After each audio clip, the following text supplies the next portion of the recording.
یفسدون فی الارض اولئک هم الخاسرون۔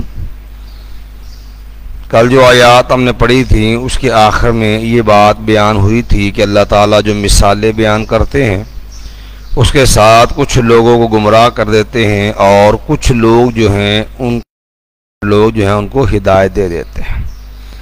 گمراہ وہی ہوتے ہیں جو فاسق لوگ ہیں۔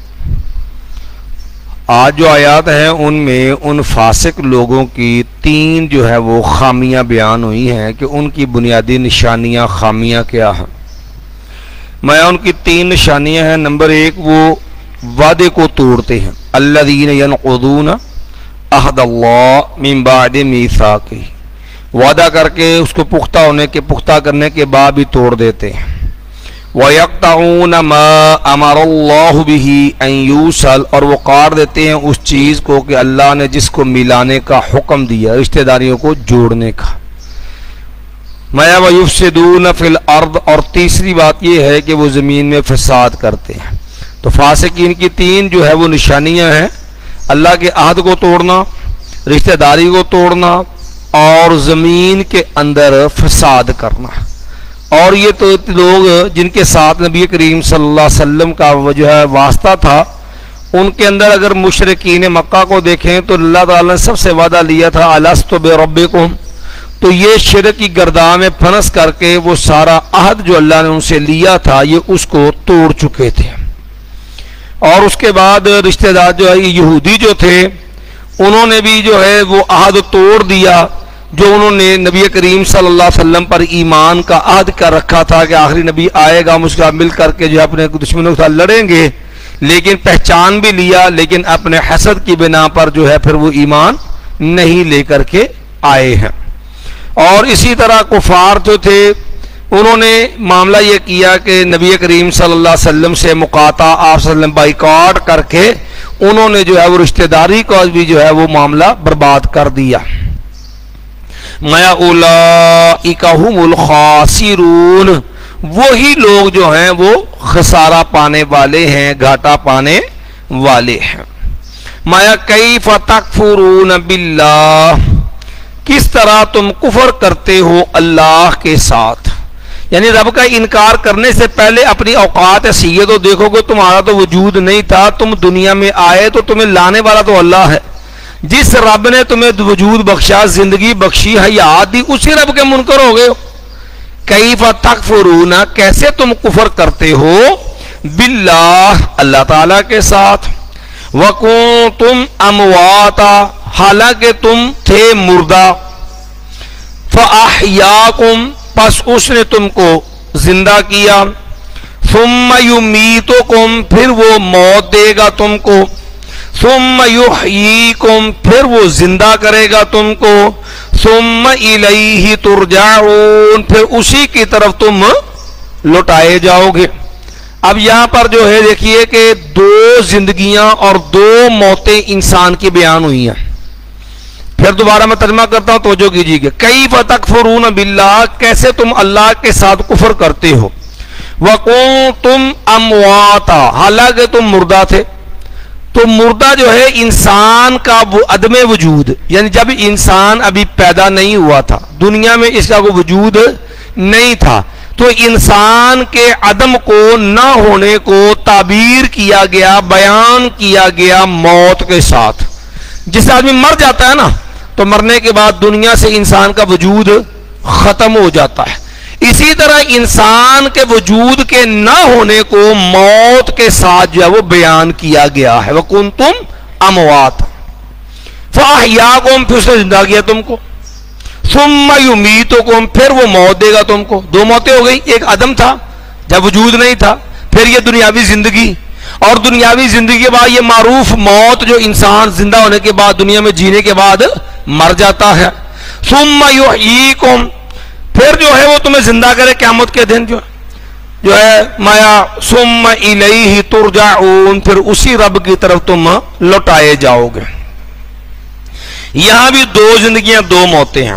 اسی طرح اللہ رب العالمین نے سورہ غافر، جسے سورہ مؤمن بھی کہتے ہیں، سورہ غافر سورہ مومن کی 11 نمبر جو آیت ہے نا، اس میں اللہ رب العالمین نے جو ہے وہ دو زندگیاں دو موتیں وہاں بھی بیان کی. ربنا امتنا سنتین واحییتنا سنتین، یا اللہ تو نے ہمیں 2 دفعہ موت دی اور 2 دفعہ تو نے ہمیں زندگی دی.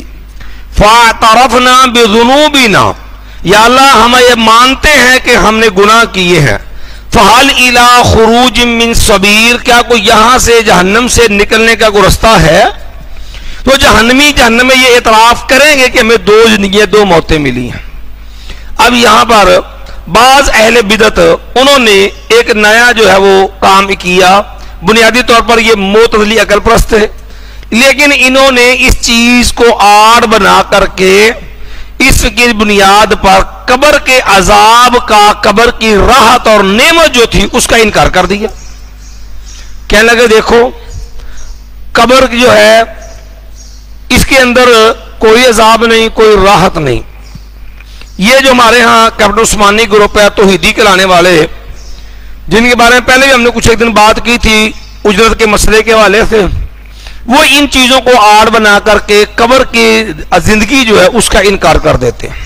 وہ کہتے ہیں دیکھیں جی ایک تو آپ کا عدم تھا، موت ہو گئی، ایک آپ نے مر گئے تو یہ موت ہے. اگر قبر کے اندر انسان کو عذاب یا راحت مان لے تو پھر ایک تیسری زندگی لازم آتی ہے. اچھا تیسری زندگی قرآن کے خلاف ہے. پھر وہ 7 آیتیں جوڑ دیں گے جن آیتوں کے اندر ہے کہ قیامت کے دن جب انسان کو اٹھایا جائے گا، سورہ یاسین کے اندر ہے، تو انسان جب پریشانی میں وہ فضا اکبر جو ہے بڑی گھبراہٹ، اس میں جب انسان کھڑا ہوگا تو پھر وہ انسان کہے گا من بعثنا من مرقدنا، کس نے ہم کو ہماری آرام گاہ سے اٹھا دیا. تو کہا جائے گا ھذا ما وعد الرحمن، یہ رحمان کا وعدہ ہے. وصدق المرسلون، اور رسولوں نے سچ کہا تھا کہ تمہیں زندہ کر کے اٹھایا جائے گا. وہ کہتا ہے جی قبر والی زندگی کا تصور ہی قرآن کے خلاف یہ ہے ہی نہیں ہے. یہاں جو ہے وہ ایک بات تو آپ نے یہ ذہن میں رکھی ہے کہ قرآن مجید کو محض اپنی عقل سے سمجھنا یہ بنیادی گمراہی ہے. قرآن مجید کی تشریح تفسیر توضیح کے لیے اللہ نے خود قرآن میں یہ ضابطہ دیا وَأَنزَلْنَا إِلَيْكَ الذِّكْرَ لِتُبَيِّنَ لِلنَّاسِ مَا نُزِّلَ إِلَيْهِمْ، یہ قرآن یہ ذکر ہم نے آپ کی طرف اتارا تاکہ آپ لوگوں پہ واضح کر دیں جو ان کی طرف اتارا گیا ہے. قرآن کی تشریح تفسیر تبیین توضیح جو ہے وہی معتبر ہوگی جو نبی محمد صلی اللہ علیہ وسلم کی سیرت سے ملے گی. دوسری بات کہ قبر جو ہے یہ لوگ اس قبر کے بھی منکر ہیں. یہ کہتا ہے یہ قبر ہی نہیں ہے جس کے گڑھے کے اندر آپ مردے کو اتار کے آتے ہو، اور کہتے ہیں جناب قبر جہنم کا ایک گڑھا ہے. حالانکہ یہ بات پیچھے بھی دن آئی تھی، ہم نے آپ کو بتلایا تھا کہ قرآن مجید کی واضح نصوص آیات ہیں کہ یہی زمین کا گڑھا قرآن اسے قبر کہتا ہے. مثال کے طور پہ منافقین، خاص عبداللہ بن ابی مرا نا، نبی علیہ السلام نے فرمایا تھا کہ چاہت کی تھی کہ جب اللہ تعالیٰ نے فرمایا استغفر لہم او لا تستغفر لہم ان تستغفر لہم 70 مرہ لن یغفر اللہ لہم، اے میرے پیغمبر علیہ السلام آپ ان کے لیے بخشش کی دعا کریں نہ کریں، آپ 70 بار بھی کریں نا تو میں اللہ ان کو معاف نہیں کروں گا. جامع ترمذی میں ہے آنے والا مجھے پتا چل جائے کہ 70 سے زائد بار دعا کرنے سے میرا رب انہیں معاف کر دے گا، میں اسے زائد بھی دعا کرنے کے لیے تیار ہوں. تو اللہ تعالیٰ نے یہ آیات نازل کر دی وَلَا تُصَلِّ عَلَىٰ أَحَدٍ مِّنْهُمْ مَاتَ أَبَدًا، کہ پیغمبر علیہ السلام ایک تو آپ نے یہ منافق جو ہیں ان کی نماز جنازہ نہیں پڑھنی. وَلَا تَقُمْ عَلَىٰ قَبْرِهِ، دوسری بات یہ کہ آپ نے ان کی قبر پہ کھڑا نہیں ہونا. اب دیکھو نبی علیہ السلام تو دنیا میں تھے نا، تو قبر پہ کھڑے ہونے سے منع کیا. اگر یہ زمین والا گڑھا یہ قبر نہیں، ان کے بقول قبر کہاں پہ ہے؟ جہنم کے اندر. تو نبی علیہ الصلوۃ والسلام کا وہاں جانا کیسے ممکن ہے اور وہاں پر کھڑا ہو کے دعا کرنا کیسے ممکن ہے؟ تو اس لیے جو ہے ایسی واضح نصوص ہیں جو اس بات پہ دلالت کرتی ہے یہ قبر یہی معروف گڑھا ہے. باقی اگلا مسئلہ کہ اب یہ لوگ منکر اور انکار میں بھی اتنی شدت ہے ان لوگوں کے ہاں کہ اس کی بنیاد پر یہ امام احمد ابن حنبل امام اہل سنہ، جس اللہ کے بندے نے، اس ولی کامل نے، اس مرد مجاہد نے اسلام کی خاطر جو ہے، اسلام کے ایک بنیادی عقیدہ کہ قرآن کلام اللہ ہے، قرآن مخلوق نہیں ہے، 16 سال کوڑے کھائے ہیں، 3 عباسی خلیفہ گزرے ہیں جو ان کے اوپر کوڑے برساتے رہے ہیں، لیکن وہ اللہ کا بندہ ہر مار کھانے کے باوجود حق سے پیچھے نہیں ہٹا، امام اہل سنہ۔ لیکن یہ بدبخت اس بنیاد پہ امام احمد ابن حنبل رحمہ اللہ کو بھی کافر قرار دیتے ہیں۔ اس قدر غالی اور ظالم ہے یہ لوگ، جو پھر یہ کہتے ہیں دو زندگیوں کی آڑ بنا کر کے۔ یاد رکھیے، جہاں تک اس آیت کا مفہوم ہے، اس میں ایک بات یہ میں رہی ہے کہ ہم دنیا کے اندر زندہ ہیں، یہ جو ہماری زندگی ہے، یہ 2 معروف زندگیاں، 2 معروف موتیں ہیں۔ ہماری اس زندگی کے اندر بھی موت کا حصہ شامل ہے، ہماری یہ زندگی میں بھی موت کا حصہ شامل ہے، لیکن جو ہے غلبہ اکثریت حیات کو ہے، بیداری کو، زندگی کو ہے، اس لیے اس پوری زندگی کو حیات کے ساتھ تعبیر کیا جاتا کہ یہ حیات ہے، گو کہ اس میں موت کا حصہ شامل ہے۔ اس کو مثال دیکھ لو، آپ سو جاتے ہیں، سوئے بندے کی روح بھی اللہ پکڑ لیتا ہے۔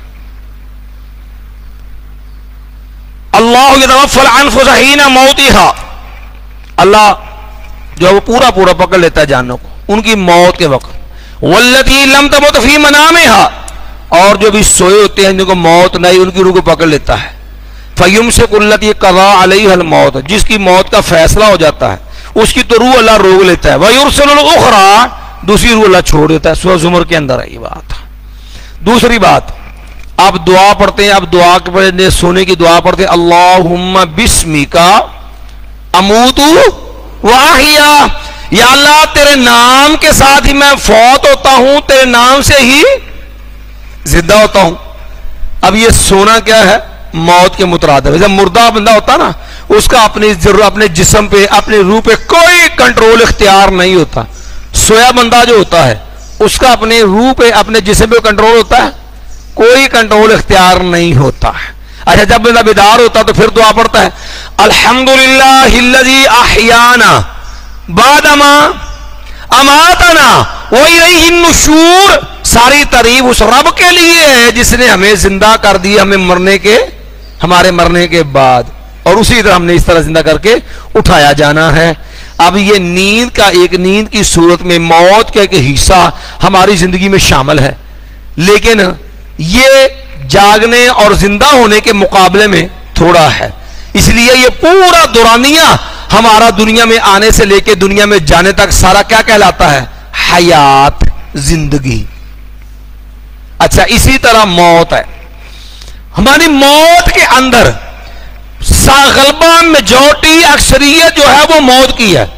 معمولی سا حصہ انسان کا راحت اور عذاب کو محسوس کرنے کا ہے، تو انسان راحت بھی محسوس کرتا ہے نیک بندہ، اور بد جو ہے اس کو عذاب بھی ہوتا ہے، لیکن غلبہ اس کے اندر کس کا ہے؟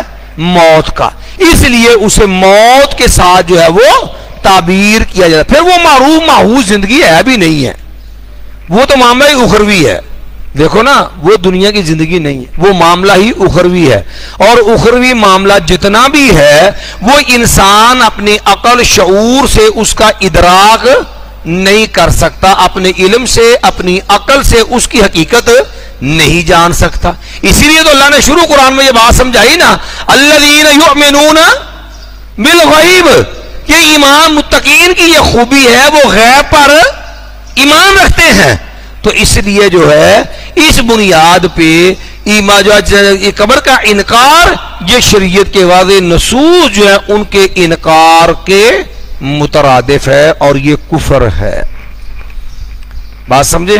پھر اس کے بعد یہ بھی یاد رکھیے کہ یہ معاملہ جب اخروی ہے تو اور ہمارا علم، عقل، اس کا ادراک، اس کا شعور جو ہے وہ نہیں، اس کا علم حاصل نہیں کر سکتا، تو اس کے اندر خام خواہ کی ٹامک ٹوئیاں شرن جائز نہیں ہے۔ اللہ تو قادر ہے ہر چیز کے اوپر جو چاہے کر دے قبر کھلے، قبر تنگ ہو، راحت ملے، عذاب ملے، تو یہ چیزیں محض عقل کی بنیاد پہ انکار جو ہے وہ کفر ہے.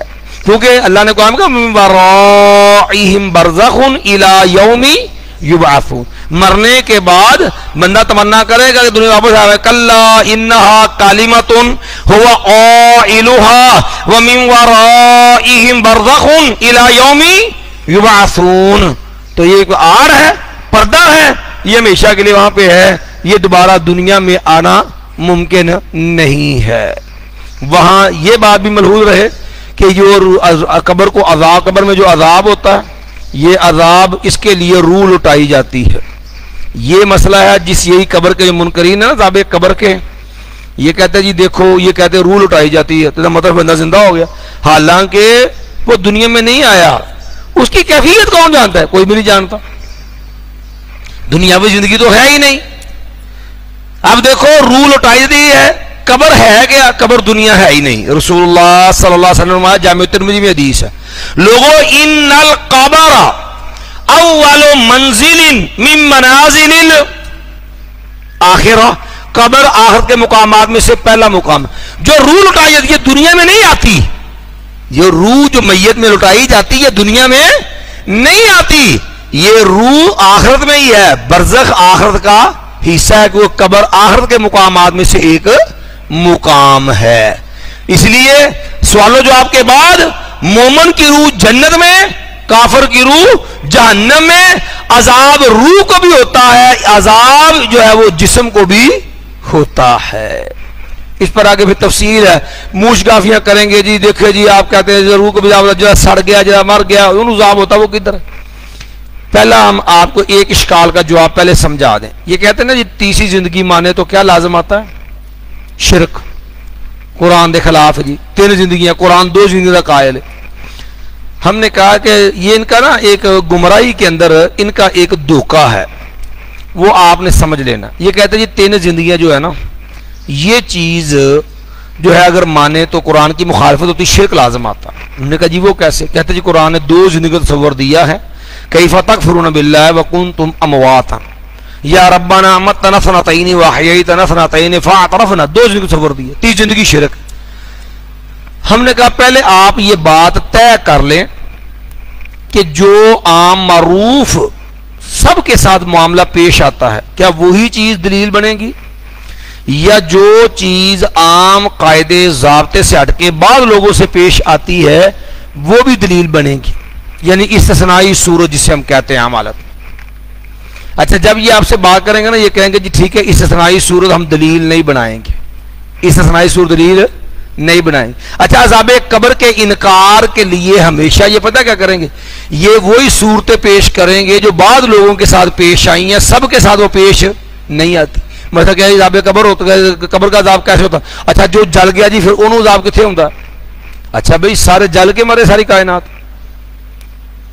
اچھا جی پھر جو پانی کے اندر غرق ہو کے ڈوب کے مر گیا اس کو عذاب کدھر ہوتا ہے؟ بھئی ہم نے پہلے بات پوچھی تھی، یہ بتلا دو کہ بات معاملہ سب لوگوں کے حساب سے بات ہوگی، جو سب لوگوں سے متعلقہ معاملہ ہو یا بعض لوگوں سے متعلقہ جو معاملہ اس کو بنیاد بنا کے اعتراض کرنا ہے. یہ صورتیں جو ہیں یہ سارے تو نہیں ہے، قوم نوح کل کائنات تو نہیں ہے. استثنائی معاملہ تو جو ہوتا ہے، جو چیز ایک ضابطہ قاعدہ شریعت، یہ بھی سمجھ لے، جو چیزیں شریعت کے عام قانون قاعدے سے ہٹ کے ہوتی ہیں، وہ عقیدے میں ہو، وہ عبادات معاملات کے اندر ہو، یاد رکھیے وہ مسائل میں ہو، وہ اپنی اصل تک بند ہوتی ہیں، ان میں وسعت توسع نہیں ہوتی، وہ مزید کسی مسئلے کی بنیاد نہیں بنتی کہ اس کی بنیاد پہ اپنے مسئلہ اختراع کر لیں. اب دیکھیے انسان کی ولادت ہوتی ہے ماں اور باپ سے، مرد اور عورت سے، اور ابن آدم علیہ السلام اللہ نے اپنے ہاتھ سے پیدا کیا، نہ ماں ہے نہ باپ. سیدہ اما حوا رضی اللہ عنہ ان کو رب نے پیدا کیا آدم علیہ السلام کی پسلی سے. ادھر وہ ماں باپ والا وہ محو تصور نہیں ہے. عیسیٰ علیہ السلام کو اللہ نے پیدا کیا بغیر باپ کے، جو ہے وہ صرف ماں سے. اب یہ عام فطرت سے قانون سے ہٹ کے معاملہ. عام قانون کیا ہے کہ بچہ پیدا ہوتا ماں اور باپ سے. تو یہ چیزیں انہی افراد کے ساتھ خاص ہیں. اگر آج کو بندہ اٹھ کے یہ دعویٰ کر دے کہ میں اگر عیسیٰ علیہ السلام بغیر باپ کے پیدا ہو سکتے ہیں تو میں بھی بغیر باپ کے پیدا ہوا ہوں, کیا خیال ہے اسے کوئی حلالی مانے گا؟ بھئی وہ عام قانون سے جو چیز ہٹ کے ہو وہ اپنی اصل پہ بند ہوتی ہے, اس میں توسع نہیں ہوتا. اس کی ایک اور مثال آپ دیکھ لیجیے. سیدنا سلیمان علیہ السلام کی بادشاہت کی مثالیں بھی کھڑی, رب ہب لی ملکا لا ینبغی لأحد من بعدی, کہ یہ چیزیں جو سلیمان علیہ السلام کے عہد میں چلتی تھی وہ ان تک بند تھی کہ وہ عام قانون سے ہٹ کے تھی. عام بندے کے پاس کی بات نہیں جنوں پہ حکومت کرنا, باقی چیزوں پہ حکومت کرنا. اسی طرح ایک فقہ حنفی کے اندر ایک مثال لے لیجئے مسئلے کی.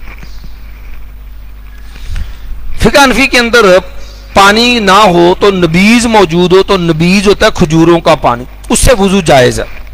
اب دیکھو یہ عام قانون سے ہٹ کے ہے, لیکن فقہ حنفی کے جتنے بھی فقہاء حنفیہ آپ ان سے پوچھ کے دیکھ لیے, کوئی بھی جو ہے وہ روح افزا سے دیگر کی شربتوں کے ساتھ وضو کا قائل نہیں. بھئی کیوں؟ وہ کہتے ہیں بھی یہ چیز استثنائی صورت ہے, ایک خاص صورت ہے, جو چیز عام قاعدے سے ہٹ کے ہو وہ مقیس لے نہیں ہوتی. یہ چیز جو ہے وہ اپنی اصل پہ بند ہوتی ہے, اس میں توسع نہیں ہوتی. اس لیے ہم نے کہا پہلے یہ طے کرو. اچھا یہ مثالیں ایسی دیں گے, جب آئیں گی جو ہم بات اس کی کہتے ہیں یہ تیسری زندگی شرک ہے, ہم نے کہا چلو پھر قرآن پڑھ کے دیکھ لو. اب کتنی جگہ اللہ نے 3 زندگیاں ذکر کی ہیں. نمبر 1 اللہ نے سورۃ البقرہ جس جو ہم پڑھ رہے ہیں اس میں حکم دیا ان اللہ یأمرکم ان تذبحوا بقرہ. کیوں دیا تھا؟ ما وَإِذْ قَتَلْتُمْ نَفْسًا فَادَّارَأْتُمْ فِيهَا وَاللَّهُ مُخْرِجٌ مَا كُنتُمْ تَكْتُمُونَ. ایک قتل ہوا, اس میں جھگڑا ہوا, اس کا واضح معاملہ کرنا تھا تو گائے ذبح کروایا, کہا فَقُلْ نَضْرِبُوهُ بِبَعْضِهَا, تم اس گائے کا ایک ٹکڑا اس کو لگا دو. مردہ زندہ ہو گیا. تو اللہ نے وہ زندہ کر کے دکھا کے پھر لوگوں کو سمجھایا کذالک یحیی اللہ الموتى, اسی طرح اللہ مردوں کو زندہ کرے گا. اب یہ جو مردہ زندہ ہوا اس کی کتنی زندگی کتنی موتیں تھی؟ اب اس کو ایک اضافی زندگی مل گئی, پھر کتنی زندگیاں ہوں گی اس کی؟ 3. صرف یہی نہیں ہے, او کلذی مر علی قریۃ وہی خاویۃ علی خاویۃ علی عروشها انا یحیی هذه اللہ بعد موتها. اللہ نے اپنے ایک آدمی کی بندے کی مثال بیان کی. عام معروف حسین کے بقول عزیر علیہ السلام تھے, ایک بستی کے پاس سے گزرے, وہ بستی کھنڈر بنی پڑی, گری پڑی تھی, تو کہنے لگے انا یحیی هذه اللہ بعد موتها, اللہ اس برباد شدہ بستی کو کیسے دوبارہ صحیح کرے گا, زندہ کرے گا. تو کہا گیا کہ فَأَمَاتَهُ اللَّهُ مِئَةَ عَامٍ, لفظ بھی موت کے ہیں. فَأَمَاتَهُ اللَّهُ مِئَةَ, اللہ نے ان کو 100 سال کے لیے مار دیا. ثُمَّ بَعَثَهُ, پھر زندہ کیا. پھر فرمایا کہ دیکھ انظر إِلَى الْحِمَارِ كَيْفَ نُنشِزُهَا وَنَكْسُوهَا لَحْمًا. پھر دوسرا فرمایا پھر کھانے کے بعد کہا وَانظُرْ إِلَىٰ طَعَامِكَ وَشَرَابِكَ لَمْ يَتَسَنَّ. اب یہ بندہ جو بستی کو دیکھا جس نے, اس کو رب نے ایک 100 سال کے لیے مار دیا, پھر دوبارہ زندہ کیا. تو اس کی زندگیاں کتنی ہو گئی؟ 2 ہو گئے, 3 زندگیاں. چلو ایک اور چلتے ہیں آگے. الم تر الی الذین خرجوا من دیارہم وهم الوف, سورۃ البقرہ کے آخر ہے. الم تر الی الذین خرجوا من دیارہم وهم الوف حذر الموت, کہ آپ کو معلوم نہیں ہے, آپ نے ان لوگوں کو نہیں دیکھا جو اپنے گھر سے موت کے ڈر سے نکلے. فقال لهم اللہ موتوا, اللہ نے ان کو بھی حکم دے دیا کہ مر جاؤ, لفظ بھی موت ہے. فقال لهم اللہ موتوا, میں مر جاؤ. ثم احیاہم, پھر لاگو کر دیا. اب یہ اور اچھا جو گھر سے بھاگے تھے کتنے؟ الم تر الی الذین خرجوا من دیارہم وهم الوف, ہزاروں کی تعداد میں تھے, اور مفسرین کی 70,000 بنی اسرائیل کی. اب سب کو مار کر رب نے کیا کر دیا؟ زندہ کر دیا. اچھا اب یہ بتلائیے کہ ان ہزاروں لوگوں کو دوبارہ زندگی ملی تو ان کی زندگیاں پھر کتنی ہو گئیں؟ 3. حضرت نے تو فرمایا تھا کہ 3 زندگیاں اگر تیسری زندگی مانے تو شرک لازم آتا ہے، یہ قرآن کے خلاف ہے. تو یہ 3 چیزیں کس نے بیان کی ہیں؟ قرآن نے. تو اگر یہ چیزیں عام قانون سے ہٹ کے ہیں تو بھئی آخرت کا تو معاملہ ہی میری آپ کی عقل سمجھ سے کیا ہے؟ ماورا ہے. اس کی حقیقت کا ادراک میرے آپ کے بس کی بات نہیں ہے. جیسا شریعت نے بتلا دیا ویسا ہی ماننا کیا ہے؟ فرض ہے. جب اللہ نے کا روح اٹھائی جاتی ہے، سوال جب ہوتے ہیں مومن کی روح جنت میں، کافر کی جہنم میں، پھر جو ہے کافر کو عذاب بھی ہوتا ہے، مومن کو نعمت راحت ملتی ہے. ہمارا ایمان ہے، یہ سارا کچھ ہوتا ہے قبر میں. کیسے ہوتا ہے اس کی حقیقت صرف ہمارا رب جانتا ہے، ہم اس حقیقت کو جانتے نہیں ہیں. یہ ہندوؤں کی طرح نا الٹی سیدھی مثالیں بھی دیتے ہیں. ہمارے ایک استاد محترم تھے، میں نے ان سے کچھ دن پڑھا ہے، مولانا لطیف الرحمان صاحب، وہ مماتی تھے. وہ مماتی تھے، دیوبندی تھے. مماتی دیوبندی 2 گروہ ہے نا ان کے اندر. تو یہ کہتا جی دیکھو جسم کو عذاب نہیں ہوتا. بھئی کیوں نہیں ہوتا؟ کہتے دیکھیں مثال دے کے سمجھاتے ہیں. ہمارے استاد محترم مثال دیا کرتے تھے، لیکن چونکہ وہاں سوال کرنا گستاخی بے ادبی سمجھا جاتا تھا.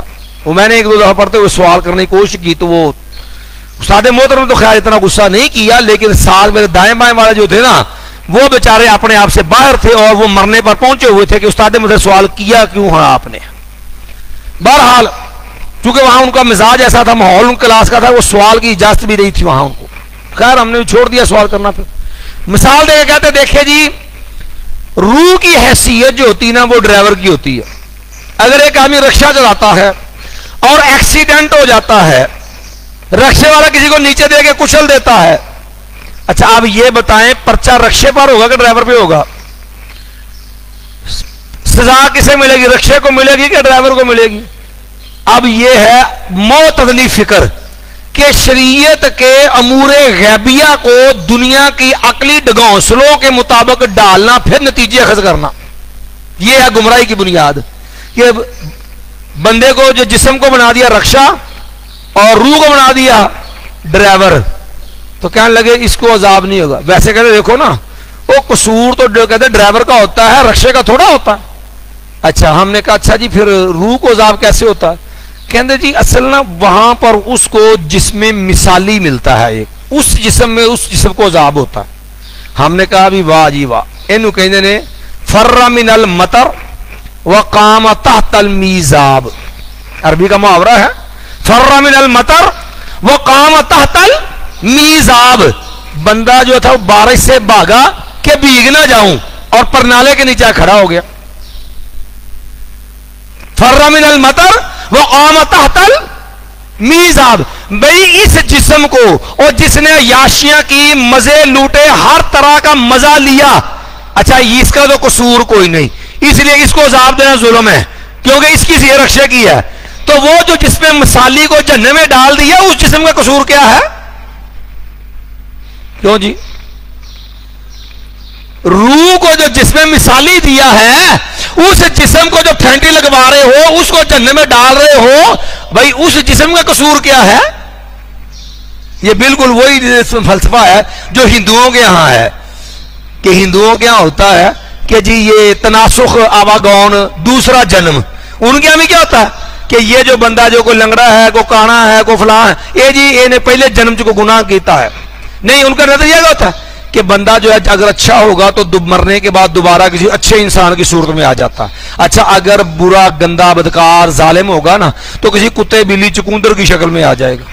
تو انسان ان سے بندہ پوچھے او ظالمو جو ہے یہ بتاؤ جو پیدائشی لنگڑا ہے، جو پیدائشی معذور ہے، پیدائشی نبینا ہے، جو پیدائشی جو ہے وہ پاگل ہے، اچھا اس کو کس جنم کی سزا ہے؟ اسے تو زندگی گزاری کوئی نہیں، اگلے جنم میں سزا ملنی تھی نا، تو یہ ایڈوانس سزا کس جرم کی ہے؟ تو بہرحال جب عقلی موش گافی پہ آتے تو یہ معاملہ کرتے ہیں. اس لیے محض اس بنیاد پہ کہ 2 زندگیاں 2 موتوں کا فلسفہ گھڑ کے قبر کے عذاب کا انکار، یہ معتدلی فکر ہے اور یہ خارجیانہ انداز ہے. پھر اوپر سے ظلم یہ ہے کہ امام اہل السنہ امام احمد بن حنبل رحمہ اللہ کو کافر تک قرار دے دیتے ہیں. یہ ظالم اتنے جری ہوتے ہیں اس معاملے کے اندر. ہداہم اللہ. چلیے جی، هو الذی خلق لکم ما فی الارض جمیعا، وہی ذات ہے خالہ کا، اس نے پیدا کیا لکم تمہارے لیے ما جو کچھ بھی ہے فی الارض زمین میں جمیعا سب کا سب. یہاں پر بھی شریعت کا ایک ضابطہ قاعدہ مرادی سمجھ لیجیے کہ زمین میں جو کچھ بھی ہے وہ اللہ نے انسانوں کے لیے تمہارے لیے سب پیدا کیا ہے. یہ آیت دلیل ہے اس بات کی کہ اصلاً ہر چیز حلال ہے، اصل ہر چیز جو ہے وہ جائز ہے، ہر کام جائز. دنیا کے معاملات میں، کھانے پینے میں، پہننے میں، جو بھی معاملات ہیں، معاملات میں اصل اباحت ہوتی ہے کیونکہ اللہ نے سب کچھ اس کے ذریعے پیدا کیا تمہارے لیے. یاد رکھنا یہ دو ضابطے ہیں، دونوں قرآن میں بیان ہوئے ہیں. ایک ضابطہ ہے معاملات کا جو یہ ہے هو الذی خلق لکم ما خلق، جس چیز کو پیدا کیا، کھانا پینا پہننا، یہ جو چیزیں کھانے پینے کی مخلوقات میں سے یہ استعمال کی چیزیں اصل ہر چیز جائز ہے. جون سا مرضی کپڑا پہنو، جون سی مرضی چیز کھاؤ، جو سی چیز مرضی استعمال کرو، صرف وہ منع ہوگی، وہ حرام ہوگی جس سے شریعت روک دے، اللہ روک دے، اللہ کے نبی منع کر دے، وہ جائز نہیں. باقی آپ جون سا مرضی آپ دیکھ رہے نا کتنے ہیں، ہر ایک کے کپڑے کا رنگ دوسرے سے مختلف ہے، ڈیزائن الگ ہیں، لیکن مردانہ انداز ہے. مرد کے لیے عورتوں والا لباس پہنا جائز، وہ منع ہے، وہ ناسا کی. باقی جیسا مرضی لباس پہنے شریعت نہیں روکتی. جس میں سطر ننگا ہو وہ جائز نہیں ہے، باقی جیسا مرضی آپ پہنے. کھانے میں جو دل کرے جتنا دل کرے کھاؤ، ہاں جو نجس ہے، پلید ہے، جو مضر ہے وہ کھانا حرام ہے، وہ جائز نہیں ہے. یہ ہے کہ امام اصل اباحت ہوتی ہے، دھرم سب کو تمہارے لیے نے پیدا کیا. ایک قاعدہ ہوتا ہے عبادات کا. عبادات جو ہوتی ہیں وہ ممنوع الاصل ہوتی ہیں. نماز ہے عبادت ہے، روزہ عبادت ہے، حج عبادت ہے، طواف عبادت ہے. اب یاد رکھو جو چیز عبادات میں سے ہے اس میں ہر کام منع ہے، صرف وہی کر سکتے ہیں جو شریعت سے ثابت ہو. عبادات کیا ہوتی ہیں؟ ممنوع الاصل، کہ اصل اس میں ہر کام منع ہے، صرف وہی کام کرنے کی اجازت ہوگی جتنا شریعت بتائے، جس طرح بتلا دے. اللہ نے ایک قیام رکھا، قیام میں ہاتھ باندھنے کا طریقہ بتلایا، ہم پابند ہیں اس ہاتھ باندھنے کے. اپنی مرضی سے اس میں کوئی رد و بدل نہیں کر سکتے. ہر نماز میں ایک قیام کریں گے، ایک رکوع کریں گے، ہر قیام میں قوما بھی ہوگا، سجدے بھی ہوں گے، ہر نماز میں 2 سجدے ہوں گے. اپنی مرضی سے 3 سجدے، بندہ کہے چلو فجر کا ٹائم ہے، کافی ٹائم وافر پڑا میرے پاس، تو چلو میں 2 کی بجائے 4 رکھتے پڑھ لوں، پڑھ سکتا؟ نہیں پڑھ سکتا. کیوں؟ کہ یہ عبادت ہے، اور عبادت جو ہے ممنوع ہوتی ہے، اس میں اضافہ جائز نہیں ہوتا، وہ اصل پہ بند ہوتی ہے، اس کے اندر اضافہ جائز نہیں، ممنوع الاصل ہوتی ہے. یہ دوسرا ضابطہ. اب اس کی دلیل کیا ہے؟ یہ معاملہ کی تو ہمیں یہاں پڑھ لی نا، والذی خلق لکم ما فی الارض جمیعا. عبادات کی مثال دلیل لے لیجئے. 25واں پارہ اللہ نے فرمایا ام لہم شرکاء شرعوا لهم من الدین ما لم یعظم به اللہ. یہ ان کے لیے ایسے شریک ہیں، یعنی یہ مشرک لوگ انہوں نے اللہ کے ایسے شریک بنا لیے. شرعوا لهم من الدین، انہوں نے ایسی عبادت ان کے لیے وضع کر دی، ایسا دین ان کے لیے بنا دیا، ما لم یعظم به اللہ، جس کی اللہ نے اجازت نہیں دی ہے. یہ آیت دلیل ہے کہ عبادت وہی بنے گی جس کی اللہ کی طرف سے کیا ہوگی؟ اجازت ہوگی، اذن ہوگا. جس چیز کا اللہ کی طرف سے اذن نہ ہو، اجازت نہ ہو، وہ چیز عبادت قرار نہیں پا سکتی. تو اس لیے عبادات کے لیے ضابطہ ہوتا ہے کہ عبادات ممنوع اصل ہے اور معاملات میں اصل اباحت ہے. بات سمجھ آ گئی ہے؟ تو یہ چیز آپ ملحوظ رکھیں گے تو بہت سارے اشکالات ہیں. اور یہ قاعدہ کو مراپا نہیں ہے، یہ محدثین سلف صالحین کا ان آیات سے استدلال ہے. آپ جو ہے امام لالکائی کی کتاب دیکھ لیجئے، شرح اصول و اعتقاد اہل سنہ، شرح اصول و اعتقاد اہل سنہ، امام لالکائی رحمہ اللہ کی کتاب ہے۔ امام لالکائی رحمہ اللہ نے بھی شرح اصول و اعتقاد اہل سنہ کے اندر یہ دونوں قواعد بیان کر کے یہ دونوں مستدل جو ہیں یہ بھی انہوں نے بیان کیے ہیں کہ معاملات میں اصل اباحت ہوتی ہے، عبادات ممنوع اصل ہوتی ہیں، اپنی طرف سے اس میں اضافہ جائز نہیں ہے۔ تو یہ جو ہمارے اہل بدعت کا مغالطہ ہے یہ بھی اصل میں اس قانون قاعدے سے جہالت کا نتیجہ جو پیچھے ہم لوگ رد بھی کیا تھا کہ جو بھی معاملہ ہوتا ہے منع بخاؤ جی، کول سادہ چالیا ہر جو ہے جو برائی بدعت کرنی ہوتی ہے اس کے ساتھ شریف کا اللہ کا لگا کے اس کو مقدس بنا لیتے ہیں۔ اگر کوئی کہے بھی اس کی دلیل کیا تو کیا دیتے ہیں جی منع بخاؤ، جب بھی بات کرو ہے منع بخاؤ جی۔ تو حالانکہ یہ ممانعت کا قاعدہ عبادات کے لیے ہوتا ہے کہ عبادات ممنوع سے ہوتی ہیں، اس کے کرنے کی دلیل چاہیے، عبادات کے کرنے کا ثبوت ہوتا ہے، منع کا معاملات میں ہوتا ہے۔ آپ تانوں کو بندہ کہہ دے بھئی آپ نے یہ نیلے رنگ کا سوٹ پہنا اس کی دلیل کیا ہے، تسی ٹوپی جڑی ہے نسواری رنگ دی پہنی ہے یہ دلیل کی ہے، تسی سٹرابری کھانے ہو یہ حلال ہونے کی دلیل کی ہے۔ مفتی زر والی ورگا جو ہوئے نا سروں پھریا، اب تو فوت ہو گیا کیا کہنا اس کو، تو اس نے تو ویسے بنا دینا جی کہ یہ جنمیوں کا پھل ہے، جب جنمیوں نے بیٹے مزدار پھل لبن لگ پے تو پھر سر گیا۔ پھر بہرحال تو اب بندہ جو پوچھے بھی آپ سٹرابری کھاتے ہیں حلال ہونے کی دلیل دے دیجئے، تو کس قاعدے کو دلیل پڑھو کہ سٹرابری حلال ہے؟ آپ بینگن کھاتے ہیں دلیل دے دیں کہ بینگن حلال ہے، جب دلیل کیا بنے گی؟ هو الذی خلق لکم، رب نے پیدا کیا سارا کچھ، اور وہی ذات ہے اس نے پیدا کیا تمہارے لیے، ما فی الارض جو کچھ زمین میں ہے، جمیعاً سب کا سب، بھئی اصلا ہر چیز حلال ہے، حرام وہ بنے گی، منع وہ ہوگی جس کے حرام یا منع ہونے کی شریعت میں کیا مل جائے؟ دلیل مل جائے۔ ایک چھوٹی سی بات اور کروں، ہمارے ہاں کئی لوگ نا تقلیدی مسائل میں متشدد ہوتے ہیں، اچھا وہ بیچارے ویسے تو ان کو غصہ حدیثوں پہ ہوتا ہے نا، نکالتے قرآن حدیث پہ ہیں، اللہ ان کو ہدایت دے دے، غصہ حدیثوں پہ ہوتا ہے، نکالتے کس پہ ہیں؟ قرآن حدیث۔ اچھا کئیوں کو بڑی پریشانی لگی ہوتی اجی تھی کہنے سارا دین قرآن حدیث میں ہے، تم کہتے سارا دین قرآن حدیث میں ہے، قرآن حدیث مکمل دین ہے۔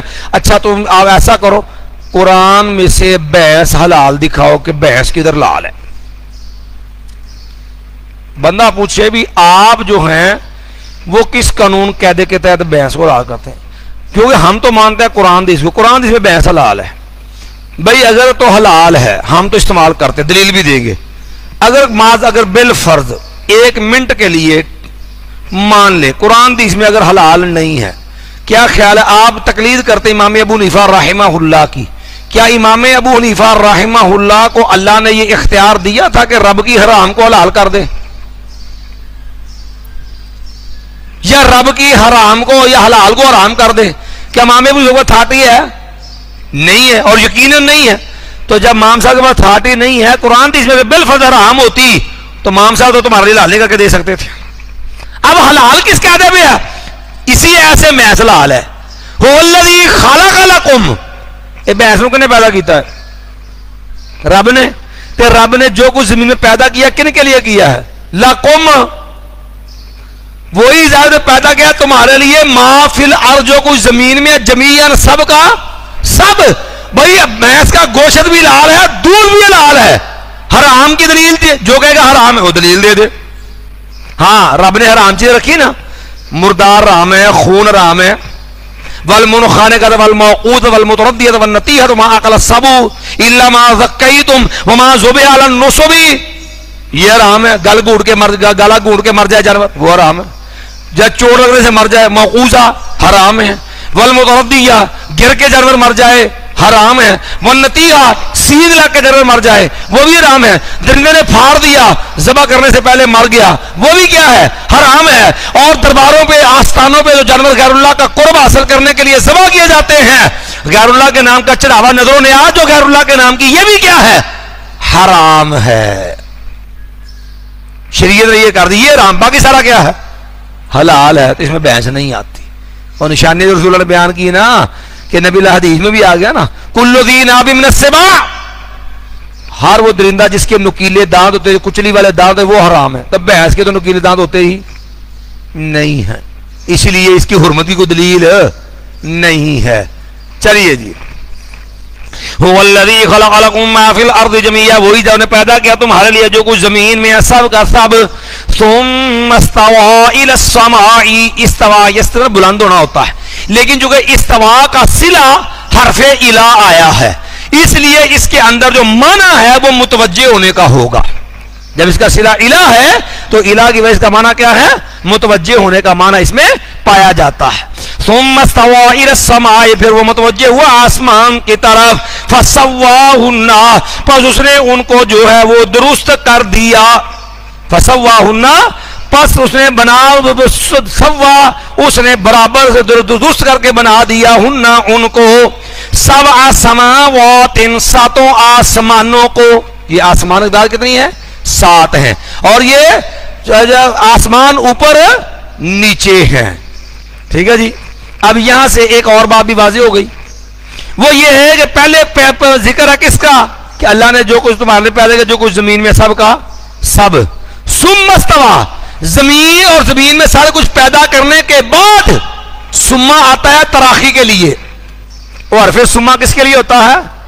آپ نے مدرسہ میں پڑھا ہوگا، یہ روفے ہوتے ہیں نا، روفے عاطفہ، کہ واو ہوتا ہے مطلق جمع کے لیے. مثلا جاء رفیق و حبیب و علیم، آیا رفیق حبیب علیم، حرف تو واو آ گیا نا. اس کا مطلب ہے کہ آنے میں سارے برابر، رفیق بھی آیا، حبیب بھی آیا، علیم بھی آیا. لیکن پہلے کون آیا بعد میں کون آیا، حرف واو کے اندر یہ تقسیم نہیں ہے. اور اگر ثم ہو تو اس میں ترتیب بھی ہوتی ہے، تراخی بھی ہوتی ہے. مثلا ہم کہتے ہیں جاء رفیق ثم حبیب ثم علیم، تو اس کا معنی بنتا ہے رفیق جو ہے رفیق آیا، پھر اس کے تھوڑی دیر بعد حبیب آیا. ترتیب بھی ہے اور اس میں تراخی بھی ہے، لمٹ مولد بھی ہے، وقفہ بھی ہے. ثم علیم، پھر اس کے کچھ دیر بعد کون آیا؟ علیم آیا. تو ثم جو حرف ہوتا ہے اس کے اندر تراخی ہوتی ہے، وہ جو ہے وہ ترتیب ہوتی ہے، بعد میں آنے کا مفہوم ہوتا ہے. فا تقیم الوصل کے لیے ہوتی ہے، ثم تراخی ہوتا ہے. تو زمین کے بعد اللہ تعالیٰ متوجہ ہوئے کس کی طرف؟ آسمان کی طرف. تو معلوم زمین پہلے پیدا ہوئی ہے، زمین اللہ نے پہلے پیدا کی، اور آسمان بعد میں بنایا ہے. زمین کی پیدائش پہلے ہے اور آسمان کی پیدائش بعد کے اندر ہے. لیکن جب عملی طور پہ ان کی تنصیب ہوئی تو آسمان کی تنصیب اللہ نے پہلے کی ساتھ پہلے فٹ کر دیا، زمین کو بعد میں بچھایا ہے. اب اس کی دلیل کہ اللہ نے جو ہے وہ آسمان کی تنصیب فٹنگ پہلے ہوئی اور جو ہے زمین کو بعد میں بچھایا گیا. مایا قرآن مجید میں اللہ نے فرما بیان کر دیا والارض بعد ذالک دحاہا، والارض بعد ذالک دحاہا، کہ یہ آسمان کے بعد جو ہے اس نے زمین کو کیا کیا؟ بچھا دیا ہے. تو زمین کی پیدائش پہلے ہے، آسمان کی پیدائش بعد میں ہے، لیکن آسمان کی تنصیب پہلے ہے، زمین کی تنصیب بعد کے اندر ہے. چلیے جی. ثم استوى الى السماء فسواهن، پھر وہ متوجہ ہوا آسمان کی طرف، اس نے برابر کر کے بنا دیا ان کو. 7 سماوات، 7 آسمانوں کو، اور ہر آسمان سے دوسرے آسمان کے درمیان 500 سال کا فاصلہ ہے. جیسا کہ امام ابن خزیمہ نے کتاب التوحید کے اندر نقل کیا سیدنا عبداللہ ابن مسعود رضی اللہ تعالی عنہ سے، اور دیگر کتب عقائد میں بھی یہ بات صحابہ کرام کے حوالے سے واضح موجود ہے. چلیے. وہ بکل شیء علیم، اور وہ ہر چیز کو خوب جاننے والا ہے. وہ ہوا، اور وہ بکل شیء، ہر چیز کو علیم، خوب جاننے والا ہے. وَإِذْ قَالَ رَبُّكَ لِلْمَلَائِكَةِ، اور جب کہا تیرے رب نے فرشتوں کو. فرشتے یہ قرآن مجید میں اللہ نے ان کا پورا تعارف کرایا اور باطل نظریہ رکھنے والوں کا رد کیا. کافر لوگ وہ بھی تھے جو فرشتوں کو رب کی بیٹیاں کہتے تھے، استفل بنات والا کو البنون، اور ظالموں کیسا کہتے ہو، وَيُسَمُّونَ الْمَلَائِكَةَ تَسْمِيَةَ الْأُنثَىٰ، وہ فرشتوں کا نام رکھتے تھے کون سا؟ منسوں والا. وہ کہتے ہیں معاذ اللہ یہ فرشتے اللہ کی بیٹیاں ہیں. وَجَعَلُوا بَيْنَهُ وَبَيْنَ الْجِنَّةِ نَسَبًا، یہ بھی ہے مشرکین کے گروہ میں تصور تھا کہ رب کا جو ہے وہ جنوں کے یہاں شادی ہوئی تو یہ فرشتے رب کی بیٹیاں ہیں. ایسا ظلم بھی تھا. اور یہ نام چونکہ فرشتوں کی بات کرنے والے بھی تھے، یہ ایک الگ مصیبت ہے کہ یہ جتنے بھی ہیں نا گمراہ مشرک عہد قدیم سے لے کے حال زمانہ تک سب میں یہ چیز کامن ہے. یہ قرب کا ذریعہ مادہ مونس ہونے کو ہی مقرب ہونا سمجھتے ہیں. کہتے ہیں عورت کا جو عورت ہے نا مادہ ہے نا، تو چونکہ یہ مونس جو ہوتی ہے نا اس کے اندر ذلت حقارت ہوتی ہے، یہ عاجزی والا زیادہ انداز ہے. اس لیے آپ باطل معبودوں کے نام قرآن میں پڑھ لیں، آپ جو ہیں وہ فرشتوں کے بارے میں کافروں کا نظریہ پڑھ لیجئے مشرکوں کا، آپ حال زمانہ کے مشرکوں کو دیکھ لیجئے، سارے جو ہم مونسے عورتیں بننا ہی پسند کریں گی. اپنے آپ کو مقرب بنانے کے لیے کیا پیش کریں گے بنا کے؟ مونس. کہتے ہیں یہ رب کے ہاں قرب ہے. آپ دیکھیں لات لفظ اللہ سے اپنے معبود کا نام رکھا، منات لفظ منان سے اپنے معبود کا نام منات رکھا، اور عزا عزیز سے مونس عزا، لات منات عزا منسوں والے نام رکھے. اچھا اسی طرح آگے آ جائیے، یہ فرشتوں کو یسمون الملائکۃ تسمیۃ الانثیٰ، فرشتوں کے نام رکھے تو کون سے والے؟ منسوں والے. آپ فی زمانہ جتنے بھی یہ قبر پرست لوگ ہیں نا جو اپنے آپ کو سمجھتے ہیں کہ یہ ہے جو قرب کا ذریعہ، یہ جتنے ملنگ ٹبر ہوں گے نا یہ سب آپ خناس دیکھ لینا، یہ ظالم بدبخت، یہ ہندو جوگی سکھ سادھوؤں سے متاثر ہے سارے بدبخت. اور یہ بھی کیا ہوں گے؟ کپڑے پائیں گے عورتوں والے، ہاتھ میں پائیں گے گجرے، پاؤں میں پائیں گے گجرے، اور بالوں میں پائیں گے مرکڑیاں اور جو ہے وہ کانٹے، اور گلے میں پائیں گے ہار، اور یہ وہ بنیں گے پورا ملنگ ہوگا، مرد بنیں گے زنانی، اور اوپر سے جو ہے وہ پوجنے والے انہوں کو کہیں گے یہ کون ہے؟ یہ جی مجذوب ہے، اور ان کی کھاتے میں خدائی تک ڈال لیں گے.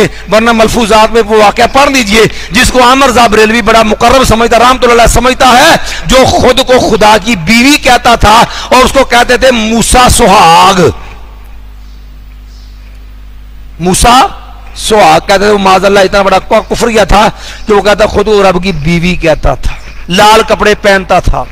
ہمارے فی زمانہ جو ہے بابا بلے شاہ پڑھ کے ویل لیا جی کام سارا مونساڑے کرنے کے کہندا جی اس کا پیر بابا بلے شاہ کا پیر تھا، پیر نہایت ناراض ہو گیا نا تو بابا بلے شاہ نے کہا نا کنجری بنیا میری شان نہیں کر دی جے کر مرشد مناواں.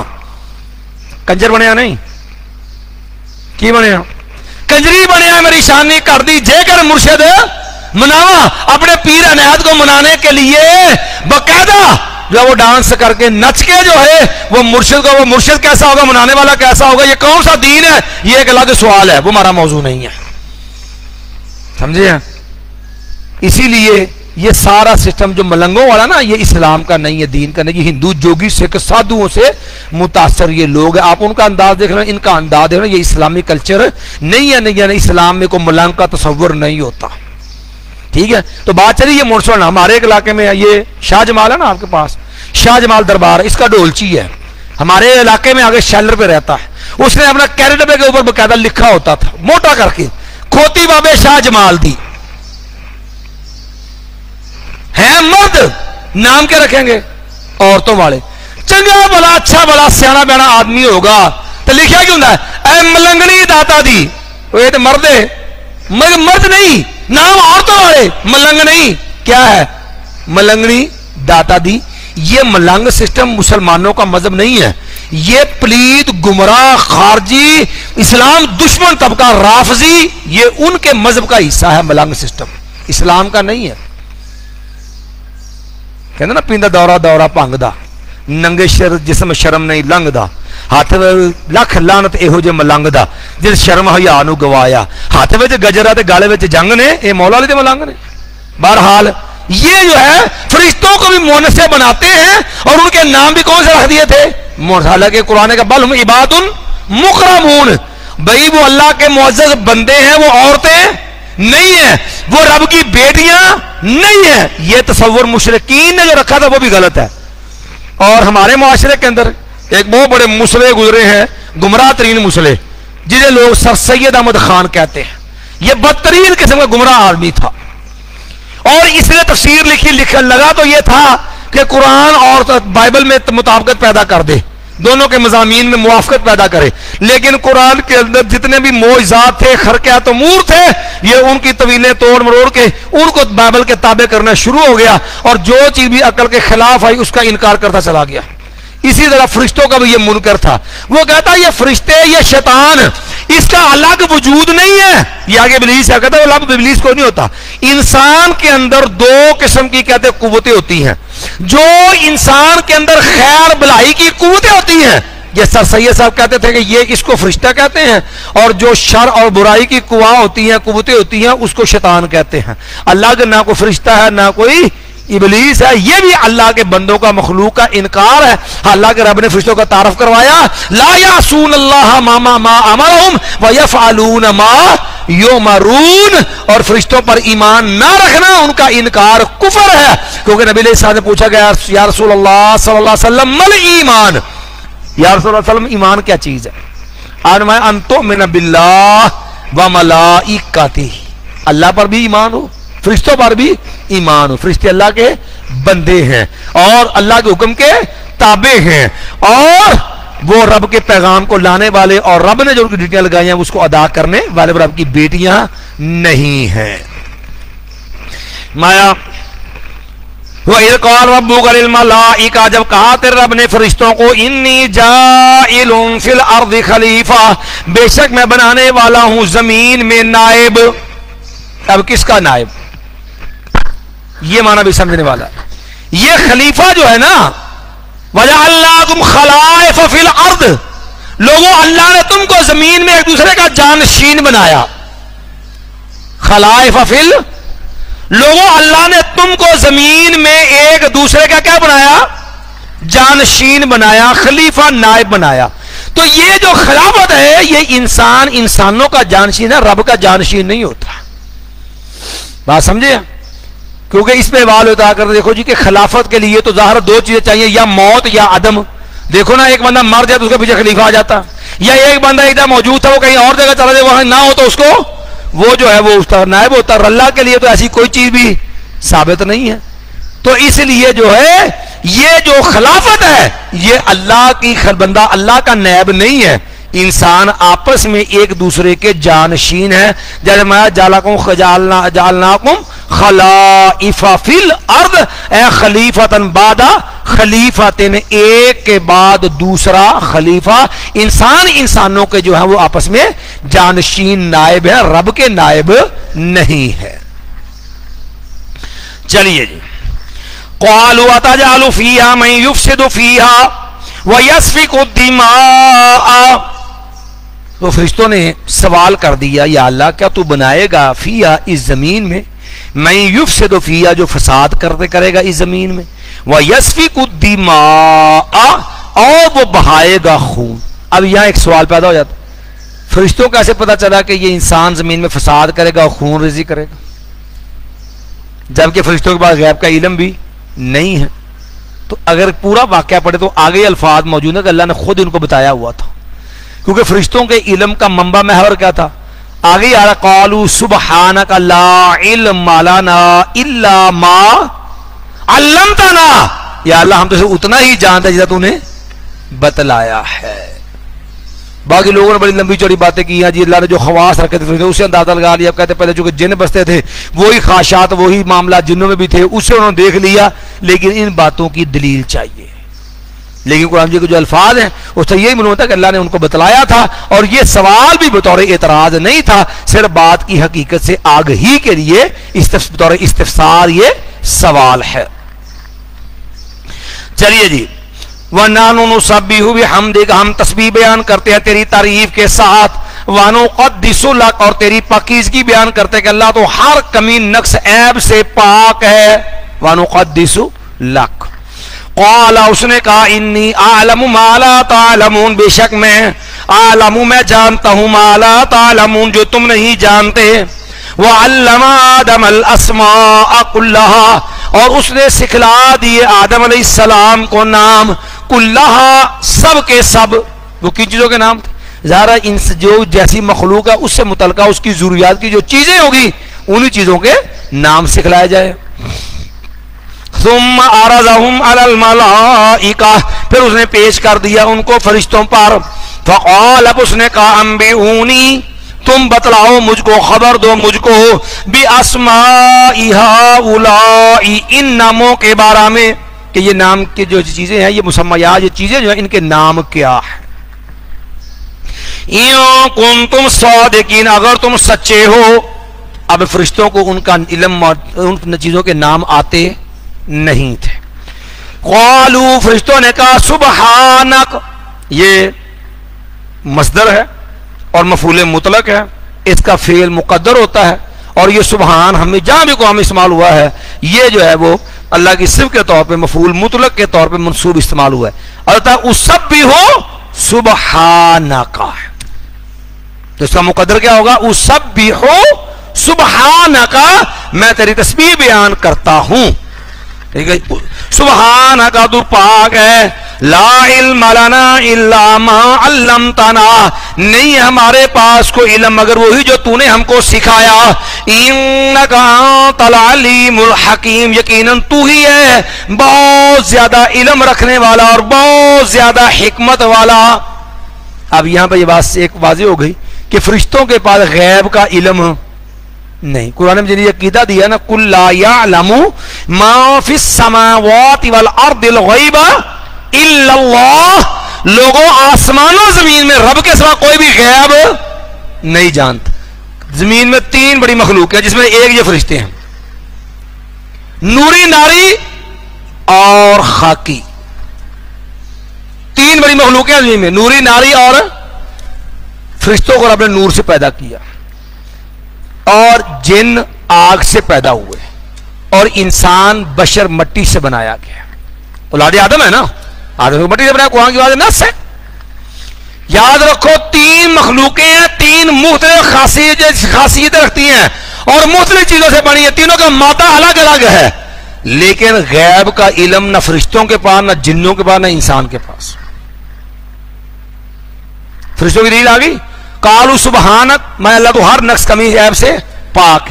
لا علم لنا ہمارے پاس کوئی علم نہیں ہے الا ما علمتنا ما سوائے اس کے جو تو نے ہم کو سکھلایا. ان چیزوں کے نام نہیں آتے. جنات دوسری بڑی مخلوق ہے وہ بھی غیب نہیں جانتے. قرآن مجید میں سورہ سلیمان علیہ السلام کا ذکر موجود ہے. سلیمان علیہ السلام نے جن بھی قابو کے ان کے تابع تھے چونکہ سلیمان کی دعا تھی رب حب لی ملکا لا ينبغي لاحد من بعدی اللہ مجھے ایسی بادشاہی دے میرے بعد کسی کے لیے وہ ممکن نہ ہو لائق نہ ہو. اللہ نے وہ بادشاہی دے دی. جنوں پہ بھی ان کا کنٹرول تھا تو انہوں نے جنوں کو کام پہ لگایا ہوا تھا. تو سلیمان علیہ السلام لاٹھی کے سہارے کھڑے نگرانی کر رہے تھے وہاں کھڑے ہوئے تھے لاٹھی کے ٹیک لگائی ہوئی تھی. تو جو ہے ادھر سلیمان علیہ السلام لاٹھی پہ کھڑے تھے لاٹھی کے سارے ادھر زندگی جو ہے وہ وفات جو وہ زندگی ختم ہو گئی. تو جو ہے فلما خر جب وہ سلیمان علیہ السلام زمین پہ آ گرے تبین ما دلہم علی موتہ الا دابۃ الارض کہ سلیمان علیہ السلام کی موت کا ان کو بتلایا تو ایک جو ہے وہ کیڑے نے بتلایا زمین کے کیڑے نے جسے دیمک کہتے ہیں آپ. من ساتا ہو جو اس کی لاٹھی کو کیا کر رہا تھا کھا رہا تھا. فلما خر جب سلیمان علیہ السلام زمین پہ آ گرے تبینت جنوں کے لیے اچھی طرح یہ حقیقت واضح ہو گئی کھل گئی. اللہ کانوا یعلمون الغیب اگر وہ غیب جانتے ہوتے ما لبثوا فی العذاب المہین تو یاد رکھو وہ کبھی بھی یہ مشقت برداشت نہ کرتے. وہ جو اتنی محنت کر رہے تھے بیت المقدس کو دوبارہ تعمیر کرنے کے اندر تو واضح نص آ گئی کہ فرشتے کے جن بھی غیب نہیں جانتے. اللہ کانوا یعلمون الغیب ما لبثوا فی العذاب المہین. تیسری بڑی مخلوق ہے انسان. انسانوں میں سب سے عظیم اعلیٰ افضل اور برتر ہستی کون ہے؟ نبی کریم صلی اللہ علیہ وسلم. اسے کہتے ہیں اللہ کے بعد مخلوق میں بعد خدا بزرگ تو ہی قصہ مختصر. اب نبی علیہ السلام تمام نبیوں کا بھی امام اور سردار ہیں، لیکن غیب کا علم رسول اللہ کے پاس بھی نہیں تھا. اس کی دلیل کیا ہے؟ قرآن مجید سورۃ الانعام آیت نمبر 50 دیکھیے. اللہ تعالیٰ نے فرمایا قل اے میرے پیغمبر علیہ السلام آپ ارشاد فرما دیجیے، قل لا اقول لکم عندی خزائن اللہ، میں تمہیں یہ نہیں کہتا، یہ آیت نمبر 50 ہے، سورۃ الانعام ہے. لا اقول لکم عندی خزائن اللہ، میں یہ نہیں کہتا کہ میرے پاس اللہ کے خزانے ہیں. ولا اعلم الغیب، اور میں غیب بھی. وجہ نس سے دو ٹوک، لا اعلم الغیب. قل لا اقول لکم عندی خزائن اللہ ولا اعلم الغیب ولا اقول لکم انی ملک، میں یہ بھی نہیں کہتا میں فرشتہ ہوں. تو یا رسول اللہ صلی اللہ علیہ وسلم پھر آپ کبھی قیامت کے حالات بیان کرتے ہیں، کبھی آنے والے فتنوں کے بیان کرتے ہیں، کبھی آپ جو ہے پھر جو ہے وہ لوگوں کے نام، ان کے باپوں کے نام کے بارے میں کہتے ہیں کہ میں ان کو بھی جانتا ہوں. آپ یہیں جنت کے حالات بھی بیان کرتے ہیں، دنیا کے بننے کے حالات بھی بیان کرتے ہیں، سابقہ قوموں کے حالات بھی آپ نے بیان کی ہے. تو یا رسول اللہ صلی اللہ علیہ وسلم پھر آپ کو یہ باتیں کہاں سے معلوم ہوئیں؟ قرآن نے یہ بھی عقدہ حل کر دیا، فرمایا ان اتبعوا الا ما یوحی الی، میں صرف وحی کا پیروکار ہوں. نبی کے علم کا منبع جو ہوتا ہے وہ وحی الہی ہوتا ہے، نبی عالم الغیب نہیں ہوتا. یہ بنیادی نقطہ سمجھنے والا ہے کہ نبی علیہ السلام کے علم کے برابر کسی کا علم نہیں ہوتا مخلوق میں سے، کیونکہ نبی کو علم رب دیتا ہے اور رب کا علم دینا وہی ہوتا ہے، اس کو علم غیب نہیں کہتے. قرآن مجید کی یہی آیت پھر غور سے پڑھ لیں. علم غیب کی اللہ نے نفی کروا دی، لا عالم الغیب، اور اس بات کیا کس کا؟ وحی کا. ان اتبع الا ما یوحی الی، کہ میں، اور ہے بھی کلمہ حصر، اللہ سے پہلے ان ہے اور جو ہے یہ حصر ہے، صرف وحی کا پیروکار ہوں. میرے علم کا منبع صرف کیا ہے؟ وحی الہی ہے. اور دوسرے نمبر پر جو ہے دوسرے مقام پہ بھی اللہ نے سمجھایا کہ ما ینطق عن الہوی ان هو الا وحی یوحی. اور دوسرے مقام سے آرام میں پھر کہا میرے نبی علیہ السلام ان کو بتا دو میں غیب نہیں جانتا. وَلَوْ كُنْتُ أَعْلَمُ الْغَيْبِ، اگر میں غیب جانتا ہوتا، لَاسْتَكْثَرْتُ مِنَ الْخَيْرِ، میں بہت زیادہ برائیاں اکٹھیاں کر لیتا. وَمَا مَسَّنِيَ السُّوءُ، مجھے کوئی تکلیف پریشانی نہ آتی. 70 صحابہ شہید ہو گئے تھے. کیوں جی؟ نبی علیہ السلام کو احد کے میدان کے اندر کڑیاں بھی چبھی تھی، اور وہاں پر بھی صحابہ کرام کے اندر یہ معاملہ بنا تھا. میں وَلَوْ كُنْتُ أَعْلَمُ الْغَيْبِ، اگر میں غیب جانتا ہوتا تو ما لَوْ كُنْتُ لَاسْتَكْثَرْتُ مِنَ الْخَيْرِ وَمَا مَسَّنِيَ السُّوءُ. تو یہاں پر یہ عقیدہ بھی واضح ہو جائے کہ علم غیب کا علم صرف رب کے پاس. نبی علیہ السلام کا علم مخلوق میں سب سے بڑھ کر کے ہے، انسانوں میں نبیوں کے امام ہیں آپ، لیکن نبی علیہ السلام کے علم کا منبع وہ وحی الہی ہے، آپ کا عالم الغیب ہونا نہیں ہے. یہ ہمارے ہاں جو حضرات اس چیز کا پرچار کرتے ہیں نا کہ آپ عالم النبی کو علم غیب ہے، پھر کیا کہتے ہیں اس میں وہ لمٹا موٹو یہ مارتے ہیں، یہ جو کہ لمبا موضوع ہے، لیکن ہم بنیادی نکات آپ کو سمجھانا چاہتے ہیں. لیکن اس میں یہ واضح میں رہیے، کہتے ہیں یہ لوگوں کو باور کرواتے ہیں، یہ دیکھو جی معاذ اللہ یہ بے ادب ہے، یہ نبی کے علم کے منکر ہیں. لعنت ہے اس بدبخت پہ جو نبی کے علم کا منکر ہو. کوئی بندہ نبی محمد صلی اللہ علیہ وسلم کو جو رب نے علم دیا اور اس کے ایک حرف کا بھی انکار کرے وہ لعنتی اور کافر انسان ہے. ہم نبی کے علم کے منکر نہیں ہے. ہم کہتے ہیں علم رسول صلی اللہ علیہ وسلم کی بنیاد، اس کا منبع، اس کا مدار وحی الہی ہے. آپ عالم الغیب نہیں ہے.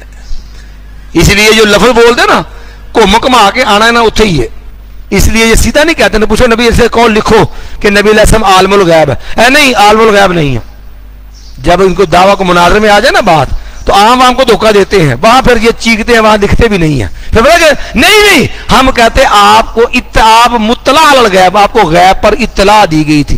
ایتیں پڑھیں گے علم غیب کوئی ایت پڑھیں گے، انہیں کہ ہم نے ایت پڑھی نا لا عالم الغیب. آپ کوئی ایک ایت پڑھ دینا کہ نبی علیہ السلام کو اللہ نے کہا کہ میرے نبی آپ کہہ دو انا عالم الغیب.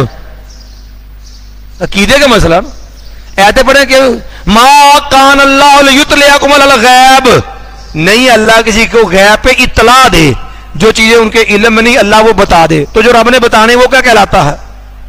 اور رب کا اطلاع دینا کیا ہوتا ہے؟ وہی. تو بحث ہو رہی ہے علم غیب کی، دلیل دے رہے ہو وہی الہی کی. نہیں سمجھائی؟ آیت پڑھیں گے نبی علیہ السلام کا علم غیب ثابت کرنے کے لیے، ما کان اللہ لیطلعکم، نہیں اللہ کہ وہ اطلاع دے دے تم کو علی الغیب، ولیکن یہی تبھی من رسلہ من یشاء، آپ نے جس کو چاہے اس کو اللہ اطلاع دیتا ہے. تو بھئی یہ بتلاؤ اللہ تعالیٰ کا نبی علیہ السلام کو اطلاع دینا، وہ پس پردہ ہو، وہ جو ہے وہ نبی علیہ السلام کو جو ہے اللہ 100 ہم کلام ہو کے دے، دماغ میں القاء کرے یا فرشتہ بھیج کے بتائے، وہ کیا کہلائے گا؟ وہی. تو بھئی بحث تو علم غیب کی دلیل تو آپ نے دینی ہے، علم غیب کی دلیل دے رہے ہو وہی الہی کی. اطلاع الغیب، اظہار الغیب، یہ ساری قسمیں وحی الہی کی ہیں، علم الغیب کی نہیں. اس لیے کہ آیت وہ پڑھو جس میں یہ لفظ انا عالم الغیب. باقی جتنی حدیثیں پڑھیں، فتنوں کے متعلقہ پڑھیں، آنے والے حالات کے بارے میں پڑھیں، مبدا کے بارے میں پڑھیں، دنیا کی ابتدا آغاز کے بارے میں، جنت کے بارے میں حالات بیان کریں، فتنوں کے دور میں لوگوں کے نام جانتے ہیں فلایا. بھئی یہ سارا کچھ اللہ کے نبی جانتے تھے، لیکن کس سے؟ وحی الہی سے. ہاں سمجھائیے. تو 3 بڑی مخلوق ہے، کوئی بھی غیب نہیں جانتا. غیب صرف کون جانتا ہے؟ اللہ. قل لا یعلم من فی السماوات والارض الغیب الا اللہ. یہ تھے سیاپا بنا امت بیڑا کر کے اے جی ولیاں دے بلیاں بھی غیب جان دے تے ولیاں دے کوئی فلاں بھی غیب جان دے نے. او بھائی جے تہاڈی ولیاں دی بلیاں بھی غیب جان دے الیاذ باللہ، پھر نبی دا خاصا کی بنایا تسی؟ یہ انداز بھی ان کا ظالمانہ غلط انداز ان لوگوں کا ایسا. چلیے جی. قال یا آدم، فرمایا آدم، انبئہم، آپ خبر دیجئے ان کو، باسمائہم، ان چین کے ناموں کے بارے میں. فلما انبأہم، جب اس نے خبر دے دی ان کو، باسمائہم، ان چیزوں کے ان کے ناموں کے بارے میں. قال، اس نے کہا، الم اقل لکم، کا نہیں میں نے کہا تھا تم کو، انی اعلم غیب السماوات والارض، میں جانتا ہوں آسمانوں اور زمین کے غیب کو. اللہ پھر واضح، آسمانوں کا غیب کون جانتا ہے؟ اللہ. قل لا یعلم من فی السماوات والارض الغیب الا اللہ وَأَعْلَمُ مَا تُبْدُونَ مَا كُنتُمْ تَكْتُمُونَ، میں جانتا جو تم ظاہر کرتے ہو، جو تم چھپاتے ہو. وَإِذْ قُلْنَا لِلْمَلَائِكَةِ اسْجُدُوا لِآدَمَ فَسَجَدُوا إِلَّا إِبْلِيسَ، اور جب ہم نے کہا فرشتوں کو اسجدوا لآدم، تم سجدہ کرو آدم علیہ السلام کو، فسجدوا، پس انہوں نے سجدہ کیا، الا ابلیس، ما سوائے ابلیس کے. یہ ابلیس اس کا معنی ہوتا ہے نا شکرہ، یہ شیطان کا نام ہے ابلیس، نا امید، مایوس. اور یہ ابلیس جو ہے یہ تو جنوں میں سے تھا. قرآن مجید سورہ القحف میں اللہ نے کان من الجن ففسق عن امر ربہ، یہ ابلیس کن میں سے تھا؟ جنوں میں سے. جبکہ حکم کن کو ہے؟ وَإِذْ قُلْنَا لِلْمَلَائِكَةِ اسْجُدُوا، ہم نے فرشتوں کو کہا تم سجدہ کرو. حکم کن کو تھا؟ فرشتوں کو سجدہ کرنے کا. تو اللہ نے کہا حکم ہم نے فرشتوں کو دیا تھا، ابلیس نے سجدہ نہیں کیا. ابلیس کو حکم تھا؟ ابلیس جنوں میں سے تھا. یاد رکھنا، حکم یا اعتراض پیدا ہوتا ہے یہ کہ جی حکم تو فرشتوں کو تھا، ابلیس تو فرشتہ ہی نہیں تھا، ابلیس تو جن ہے. کیونکہ قرآن مجید میں اللہ نے واضح کر دیا کان من الجن، یہ ابلیس کن میں سے تھا؟ جنوں میں سے.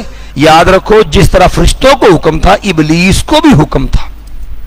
اب سوال آ گیا کہ اس کی کیا دلیل ہے کہ ابلیس کو بھی سجدہ کرنے کا حکم دیا گیا تھا؟ سورۃ الاعراف پڑھ لیجئے. اللہ نے فرمایا ما منعک، اے ابلیس تجھے کس چیز نے روکا، ان تسجد، سجدہ کرنے سے، اذ امرتک، ما منعک اللہ تسجد اذ امرتک، جب میں نے تجھے کہا تھا سجدہ کر. میں نے تجھے کیا کہا تھا؟ سجدہ کر. تو تو نے پھر کیوں نہیں کیا؟ تو معلوم ہوا اللہ کا یہ فرمان اس بات کی دلیل ہے کہ ابلیس، فرشتوں کے ساتھ ابلیس کو بھی حکم سجدہ تھا. ورنہ اللہ نے کیوں کہا کہ تجھے کس نے روکا سجدہ کرنا، جب کہ میں نے تجھے کہا تھا سجدہ کر. تو اللہ نے کہا تھا تو اسی لیے تو اللہ نے اس کو پوچھا کیوں نہیں کیا.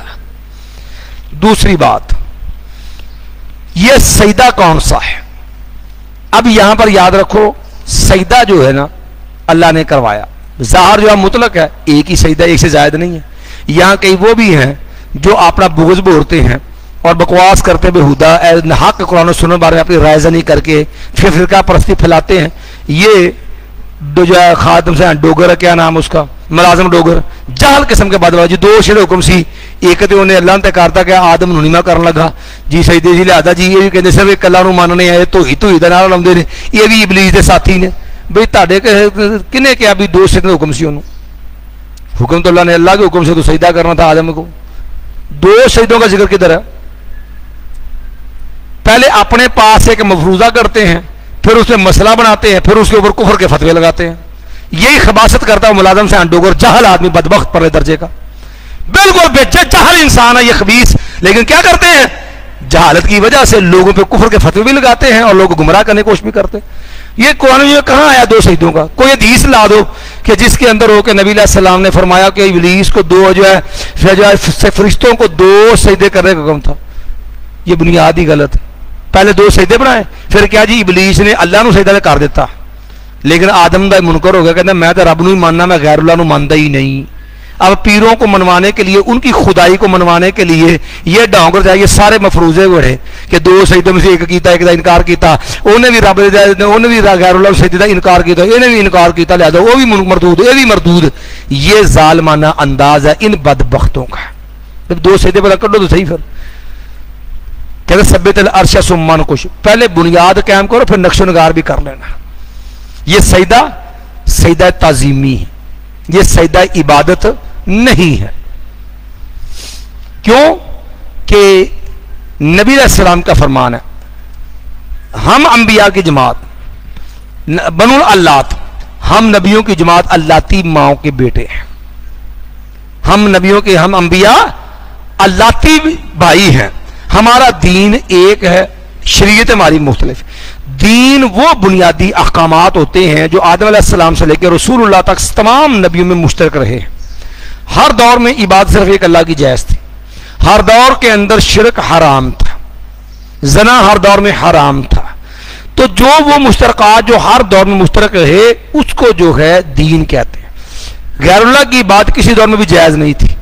تو اب دیکھو آدم علیہ السلام نے جو سجدہ، آدم علیہ السلام کو جو سجدہ فرض کیا، یہ سجدہ تعظیم کا تھا. کیونکہ اگر سجدہ عبادت قرار دو تو ماننا پڑے گا کہ معاذ اللہ نے شرک کروایا. یہ سجدہ تعظیم کا ہے. پھر یوسف علیہ السلام نے جب دیکھا کہ یا ابت انی رأیت احد عشر کوکبا والشمس والقمر رأیتهم لی ساجدین، سورہ یوسف میں ہے کہ یوسف علیہ السلام نے کہا ابا جی میں نے 11 ستارے چاند اور سورج کو دیکھا، میں دیکھا مجھے سجدہ کر رہے ہیں. پھر باقاعدہ 11 بھائیوں نے، ماں اور باپ نے یوسف علیہ السلام کو سجدہ بھی کیا ہے. معاذ بن جبل رضی اللہ تعالیٰ عنہ آئے، نبی علیہ السلام بیٹھے ہوئے تھے، نبی علیہ السلام کو سجدہ کر دیا. سنن ابن ماجہ میں آپ نے پوچھا مالا کا یا معاذ یہ کیا بھائی تجھے؟ کہنے لگے یا بڑے بڑے سرداروں بادشاہوں کو دیکھتا ہوں، ان کے ماننے والے متبعین ان کو آ کے سجدہ کرتے ہیں، آپ تو پوری کائنات سے اعلیٰ ہیں، آپ تو زیادہ حق رکھتے ہیں کہ آپ کو سجدہ کیا جائے. تو نبی علیہ السلام لو کنت آمرا ان یسجد ان تسجد لاحد، مگر میں کسی کو لو کنت آمرا ان یسجد لاحد، اگر میں کسی کو سجدہ کرنے کا حکم دینا ہوتا لامرت المرأة ان تسجد لزوجها، تو میں محمد صلی اللہ علیہ وسلم بیوی کو حکم دے دیتا کہ اپنے خامد کو کیا کرے؟ سجدہ کرے. تو یاد رکھنا یہ سجدہ تعظیم ہے، سجدہ عبادت نہیں ہے. مگر نہ ماننا پڑے گا کہ اللہ کے ہاں بھی شرک ہوا، آدم یوسف علیہ السلام کے دور میں بھی شرک ہوا اور پہلی امتوں میں شرک رائج رہا. حالانکہ دین قیامت تک آدم علیہ السلام سے لے کے سارے نبیوں میں مشترک رہا ہے، شرک ہر دور میں حرام تھا. ٹھیک ہے جی. اسی لیے جو ہے یہ سجدہ جو ہے یہ تعظیم کا، امت محمدیہ میں یہ سجدہ بھی حرام ہے. ہمارے ہاں یہ پیروں کو سجدہ، آپ نے ویڈیو بڑی آپ کو دیکھی ہوں گی، درباروں پہ سجدہ، قبروں پہ سجدہ، یہ معاملہ خالصتاً حرام ہے اور یہ بھی ظلم اور بغاوت کے زمرے میں ہوتا، کفر کے مرتبہ کے ہے.